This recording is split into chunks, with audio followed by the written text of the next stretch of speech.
Olá, hoje eu estou aqui para conversar com vocês a respeito de estratégias educacionais que são centradas na aprendizagem, com o objetivo de darmos um foco especial ao Team-Based Learning, o TBL, que nós usamos em português aprendizagem baseada em equipes.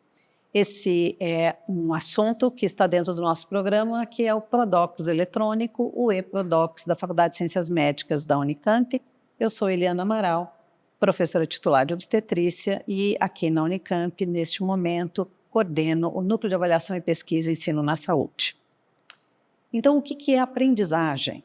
Aprendizagem é um processo pelo meio do qual o indivíduo vai construir novos conhecimentos a partir daquilo que ele já conhece. E isso quem diz é Vygotsky. Por que isso é importante? Porque um dos princípios para aprender é basear a nossa estratégia educacional naquilo que as pessoas sabem. Isso significa sempre trazer o conhecimento do estudante ou a experiência do estudante para aquele momento de aprendizagem que se espera atingir. Então, existe a definição do que é andragogia, que seria o ensino para adultos. Embora esse termo possa ser discutido por alguns autores, acho que é importante ressaltar alguns princípios dentro da andragogia que são importantes e fazem a gente pensar em como a gente lida com as estratégias de ensino e como a gente pode, um certo conteúdo, habilidade, isso é uma competência que se queira desenvolver, como usar esses princípios. Então, a experiência e os conhecimentos prévios são muito relevantes, como eu já falei anteriormente. Além disso, o aprendizado ele é sempre muito potencializado pela aplicação prática desse aprendizado. Então, a utilização do conceito numa aplicação prática deve fazer parte de qualquer estratégia que eu tenha voltada para que o estudante possa adquirir mais conhecimentos, mais habilidades, mais competências. A outra coisa é pensar nos motivadores internos do estudante. Então, a questão da autoestima, do reconhecimento e da sensação da melhoria de qualidade de vida, o que, juntando tudo, significa a sensação de não só de estar incluído, ser pertencente àquele grupo, mas, acima de tudo, estimulado a caminhar junto com aquele grupo, são muito importantes no ensino de adultos. Esse gráfico, esse desenho, ele mostra um pouco vários dos elementos que são importantes. E, como vocês podem ver, a motivação é um desses elementos importantes, mas eu quero chamar a atenção para o outro lado, que é o refletir e observar e refletir. Então, a reflexão, claramente, é uma das estratégias que faz com que o estudante possa avançar no seu conhecimento e na aplicação daquele conhecimento para as suas próprias experiências a partir daí. Então, o que significa isso? Significa que toda vez que eu simplesmente entrego o conteúdo sem fazer o estudante refletir na sua aplicabilidade ou refletir antes de eu dar a resposta, na possível resposta àquela pergunta, significa que eu não estou ativando um elemento que é muito importante para a aprendizagem. Isso a ciência da cognição tem mostrado exaustivamente. E outros elementos também são importantes. Claro que existe uma certa diferença em como as pessoas aprendem, há uma diferença no estágio de desenvolvimento do estudante, como ele pode aprender aquele conhecimento ou habilidade, mas isso tudo, então, tem que ser adaptado na minha proposta de atividade para aprendizagem. Então, todos esses elementos vão fazer diferença e aquela dissonância que está escrita ali no meio significa que eu devo trazer um desafio que traga uma necessidade de mais aprendizagem para o estudante. Isso faz com que ele se sinta motivado também para participar desse processo. Então, se nós pensarmos nesses elementos que são essenciais, ao propor qualquer atividade educacional, a mistura desses elementos poderá trazer muito mais eficiência no meu processo de ensino-aprendizagem do que não pensando nesses elementos. Então, importantes conceitos que existem, que embasam, incluem, por exemplo, o que hoje se chama da teoria da autodeterminação. A teoria da autodeterminação ela é claramente embasada por questões psicológicas ou necessidades psicológicas que são consideradas básicas e que, na verdade, elas influenciam essa percepção de motivação ou a verdadeira motivação do estudante. Então, uma dessas necessidades é a autonomia. E a autonomia quer dizer a sensação de ter controle das ações, ser capaz de fazer sem uma imposição ou sem uma um direcionamento contínuo externo. Veja, o direcionamento externo ele ajuda a orientar, mas é preciso que o estudante sinta que ele é capaz de se mover também um pouco sozinho. A outra questão é a questão do sentimento de confiança e de eficácia no que está fazendo. E isso é aquilo que se denomina, né, como necessidade psicológica básica, que é essa percepção de competência. Uma terceira é justamente algo que eu já citei no slide anterior, que é essa sensação de pertencimento. A sensação de que está envolvido com o outro e dentro do grupo, conectado naquele grupo, faz diferença para o processo de aprendizagem.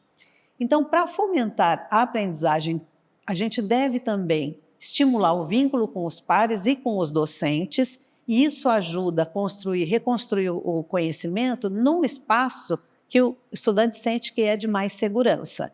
E a metodologia e as estratégias de ensino, então, elas vão poder aumentar ou diminuir essa motivação intrínseca e também a extrínseca, que levam o estudante a aderir, a se sentir pertencente e levam ao bem-estar pela satisfação dessas necessidades básicas psicológicas que estão sendo preenchidas. Então, quais são essas metodologias possíveis? Com nomes ou sem nomes, sem nominar ou nominando essas metodologias, nós temos estratégias que podem ser usadas para grandes grupos, para pequenos grupos e também para o ensino prático ou o ensino chamado até no ambiente de trabalho, como nós usamos muito quando nós estamos falando do ensino nas áreas da saúde. Então, para grandes grupos, mesmo as conferências, elas podem ser conferências dialogadas, em que você interage com o estudante, em que você coloca os estudantes para interagirem entre si em pares ou em pequenos grupos. Então, ela é interrompida por pequenas atividades onde você faz a aplicação do conhecimento, você busca a reflexão, você pede para o estudante colocar aquilo na sua prática.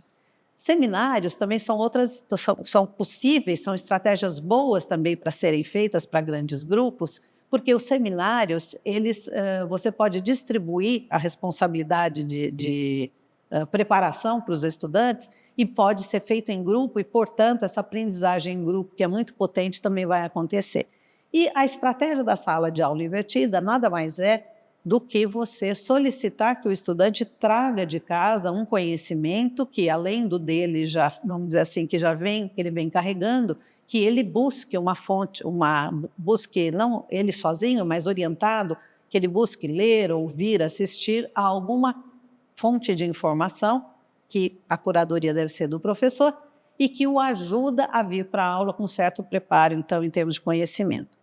O Team-Based Learning, a que nós nos referimos bem no comecinho, ou aprendizagem baseada em equipes, ou Team-Based Learning em inglês, que é o TBL, ele, na verdade, junta estratégias muito ativas que envolvem o estudante para grandes grupos, originalmente, que se transformam em pequenos. Então, o TBL foi uma estratégia criada não para a área da saúde, mas para trabalhar com grandes grupos de alunos na área de ciências humanas aplicadas.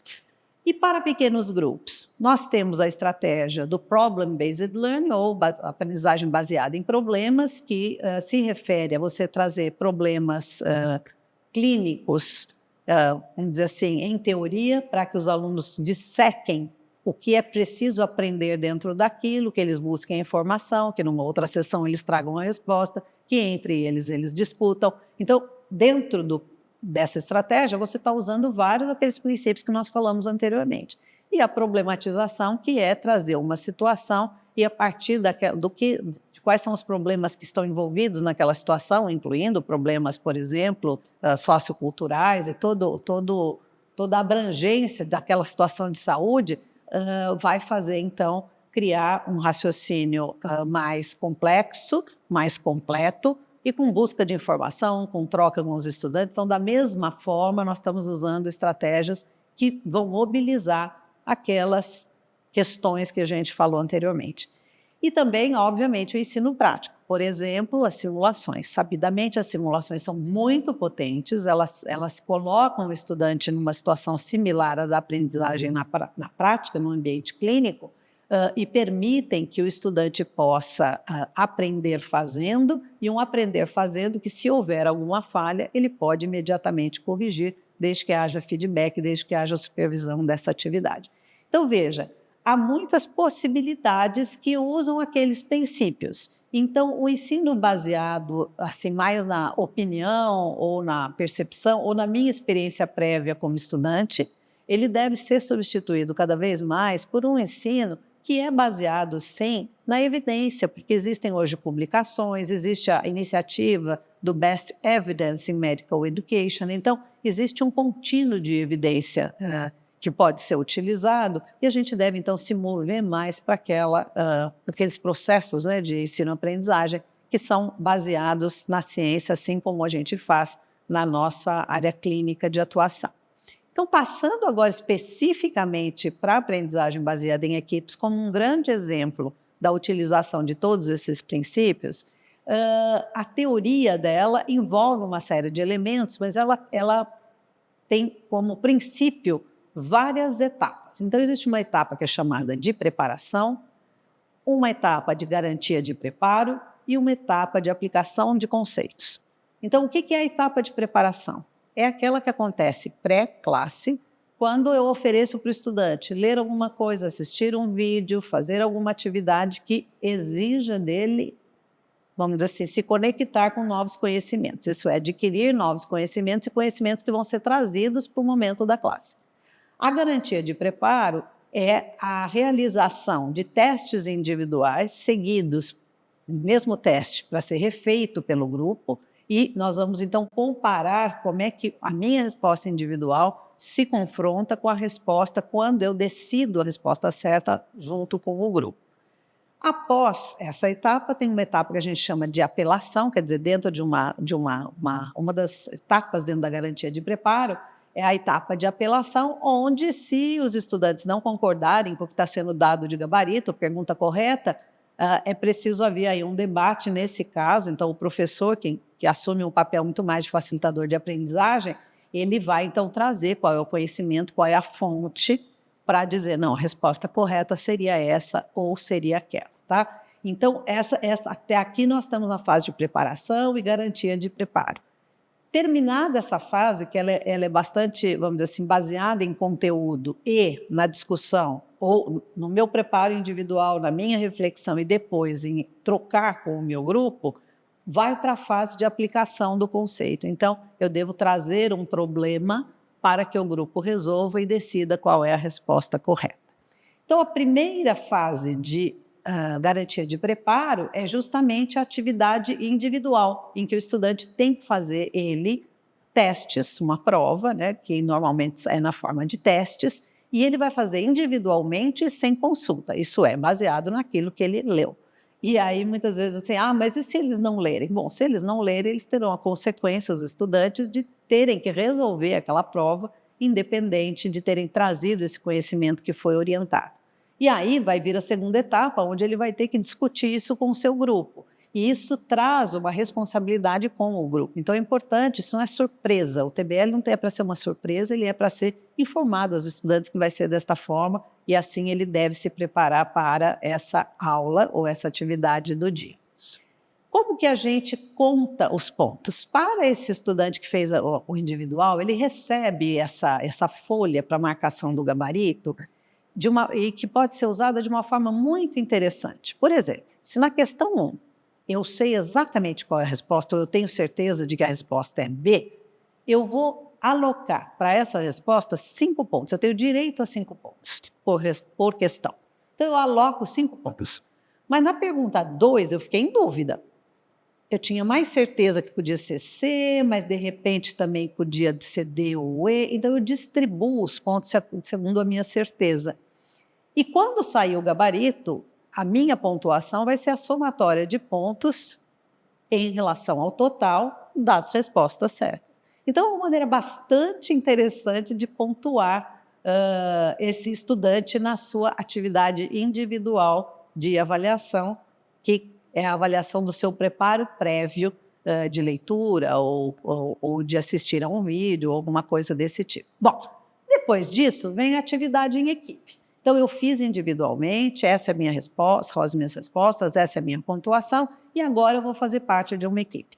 Essa equipe, da mesma maneira, não é para fazer consulta bibliográfica, é para a equipe se juntar e fazer a discussão de qual seria a resposta certa. Então, se eu, digamos que na questão 2 achei que era C, mas o meu colega de equipe acha que é D, alguém acha que é E, e nós vamos debater até chegar a uma conclusão dentro da equipe de qual é a resposta que, como equipe, nós vamos dar para aquela questão.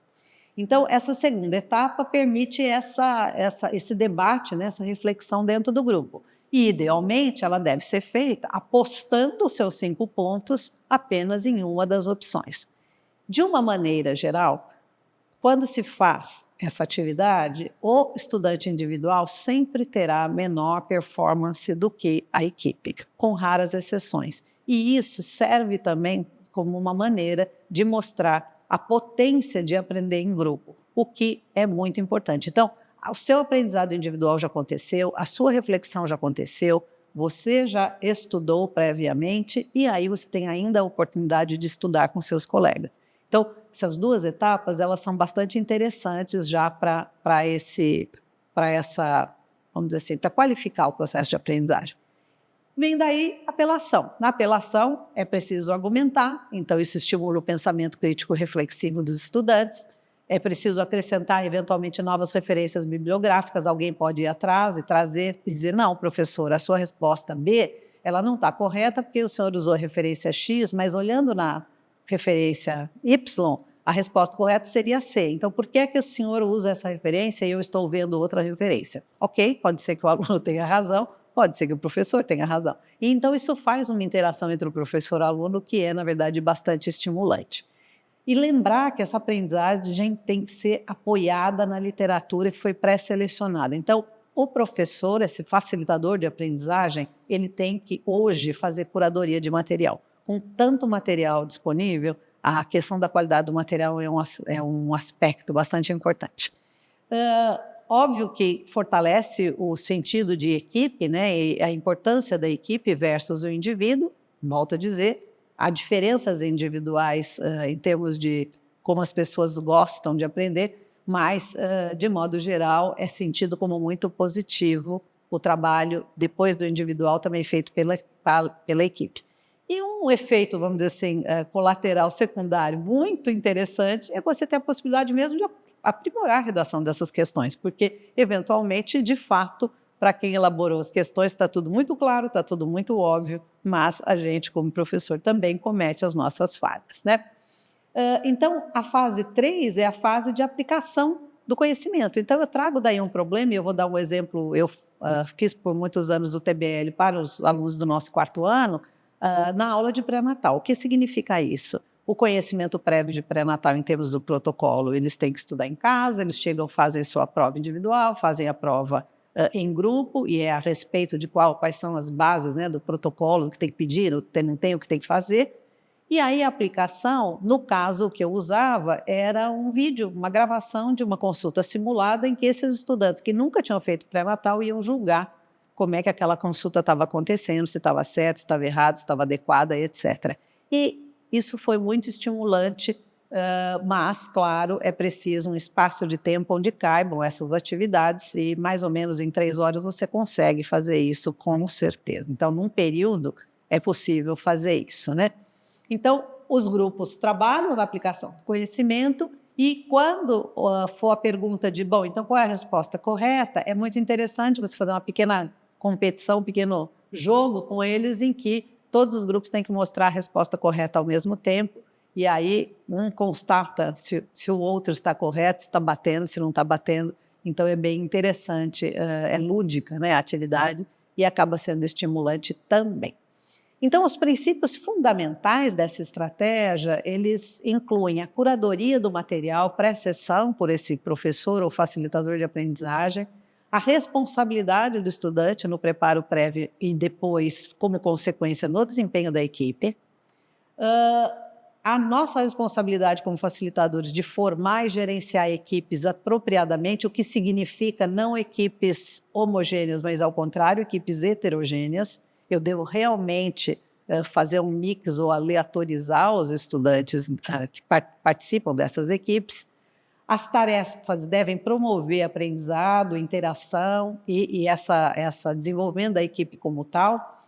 E é uma estratégia que dá feedback frequente, porque você discute imediatamente as respostas, você debate por que aquela resposta está certa ou está errada, e isso também, então, ajuda muito a fixar o processo de aprendizado.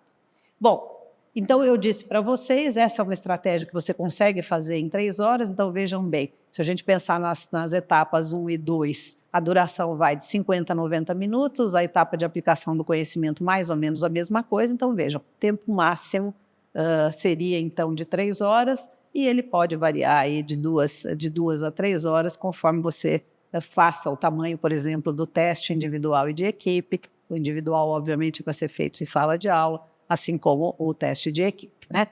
Então, desculpa, vou voltar um pouquinho. Então, a questão quando você utiliza um módulo de TBL, você também pode fazer a etapa de garantia de preparo prévio, garantia de preparo, numa sessão, e daí você pode aplicar o conhecimento em várias sessões. Isso é bem interessante, você pode fazer 2 ou 3 ou 4 aplicações de conhecimento em outros momentos. Então, vamos supor que eu faça a garantia de preparo dentro do meu espaço, na grade horária que eu tenho numa segunda-feira à tarde. Mas eu tenho um outro espaço na quarta-feira à tarde. Então, eu faço essa primeira fase, nas minhas, na 1h30 que eu tenho, ou 2 horas da segunda-feira, e posso depois fazer a aplicação, né, do conhecimento na quarta-feira, nas outras, por exemplo, 1h30 ou 2 horas. Como é que a gente avalia isso? Como é que isso é usado para avaliação do estudante? Isso é importante. Então, a sugestão seria que o desempenho individual deve valer no máximo 50% da nota. A avaliação pela equipe tem valor também, mas ela não pode ser a mais importante, mas o valor mínimo dela de 10%. E a avaliação pelos pares, de como é que foi o seu desempenho e contribuição do grupo, também entra, e também seria de no mínimo 10%. Aí a aplicação disso na literatura ela é variada, então o desempenho individual as pessoas tendem a subvalorizar nesse processo e ficar entre 15% e 20%, o da equipe fica maior e a avaliação por par, então eventualmente pode estar até maior do que a avaliação individual. Acho que isso é um desequilíbrio na forma de utilizar a pontuação possível para essa atividade do TBL. Então, acho que pensar que a responsabilidade individual do estudante deve sim ter um valor importante nessa proporcionalidade. Uma coisa muito importante em todo esse processo de uma aprendizagem de uma estratégia educacional mais voltada para a aprendizagem é uma mudança de autopercepção do docente, porque ele sai de um papel de alguém que transfere o conhecimento e a experiência, que às vezes são realmente imensos e são realmente especiais, para um papel de ajudar a curadoria do material e facilitar a aprendizagem. E aí, claro, que o seu amplo conhecimento e experiência vão trazer para o estudante uma qualidade enorme. Então, isso não significa abandonar o conhecimento e a experiência do professor. Ela pode ser utilizada, como eu disse, por exemplo, uma conferência com bastante interação, ela é absolutamente pertinente, ela é absolutamente voltada para a aprendizagem do estudante. Ele pode trazer esse conhecimento desde que ele esteja adaptado àquele nível do estudante, mas, acima de tudo, ele pode ajudar mais esse aluno a refletir, a aplicar e a desenvolver esse raciocínio crítico e clínico que a gente espera que os nossos estudantes desenvolvam. Obrigada.